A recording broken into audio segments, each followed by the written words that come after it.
When I was asked to participate in this afternoon's function, I readily accepted the invitation. Not that I know much about the association, but then I felt there was a call which I could not very well refuse. I was asked to unveil the portrait of Sri V.T. Krishnamachari. I have been working with him for the last few years in one capacity or another.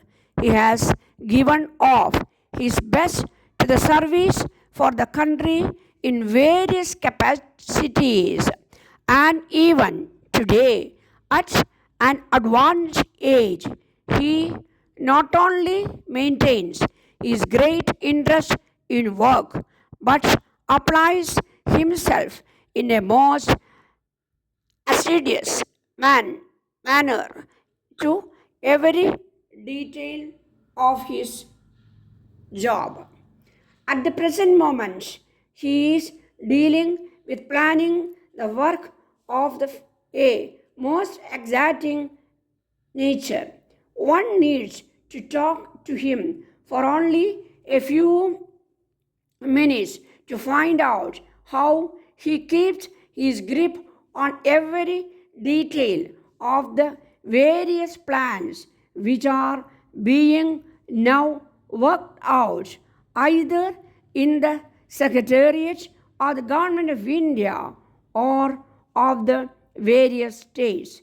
From his present method of work, one can imagine what he must have done when he was very much younger and when he was entrusted with the administration of one or the other Indian states or of the districts in India. We wish Mr. Krishnamachari many years of useful service to the country and to the cause to which he has dedicated himself.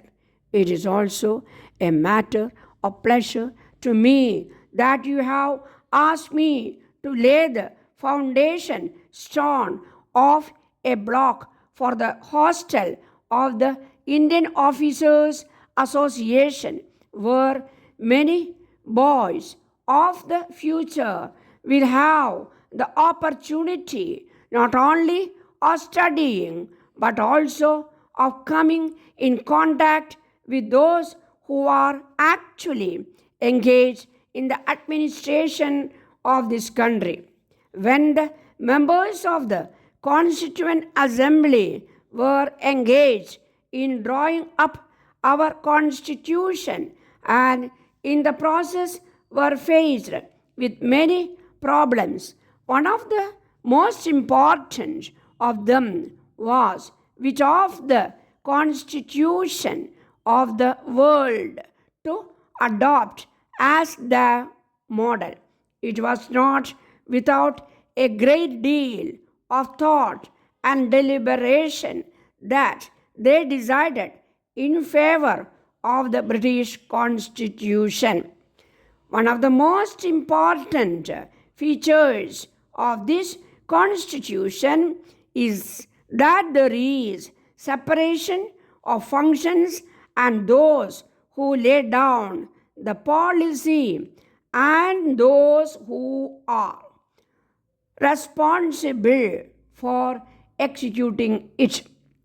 This feature has been adopted in our Constitution and it forms the basis for the failure feature has been adopted in our Constitution and it forms the basis for the division of work between our ministers and the civil servants. Ministers may change, but the civil servants remain at their post to carry out the policy of the government. It is therefore a matter of great pleasure that the service do understand this position. The ministers, being new to their work, may sometimes make mistakes, and it is for the civil servants to advise them correctly so that the mistakes which may arise out of inexperience may not be perpetuated to the determinant of the country.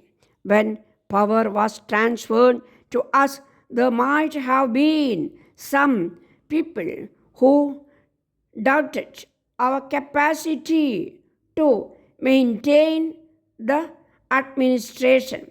Such persons suspected that we might also have a reputation of scenes which were enacted in similar circumstances in many other lands. One of the great things which the British did for us was to give us a well knit, well organized, and well experienced body of civil servants who were spread all over the country and who, in the absence of everything else for the time being, were holding the country together. I do not exaggerate when I say that I greatly appreciate the help and assistance rendered by the service in the difficult days of 1947 when we had tremendous exodus people from one part of the country to another. Even in the most distant villages, the authority of the government remained firm, and peace and tranquility of the land was preserved by the efficient system of administration left behind by the British. We have therefore every reason to be grateful to the services, but it is now time that they render even greater service than was done by them in the past. Times have changed. Our ideals have changed. When we propose to do now is somewhat different from what they have been doing so far.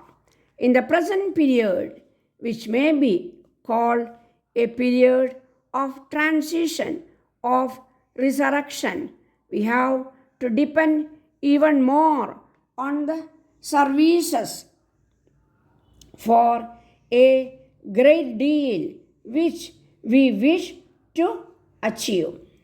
For as Mr. Menon pointed out just now, formerly our government was more or less a police state, and now it is gradually on the road to becoming a welfare state.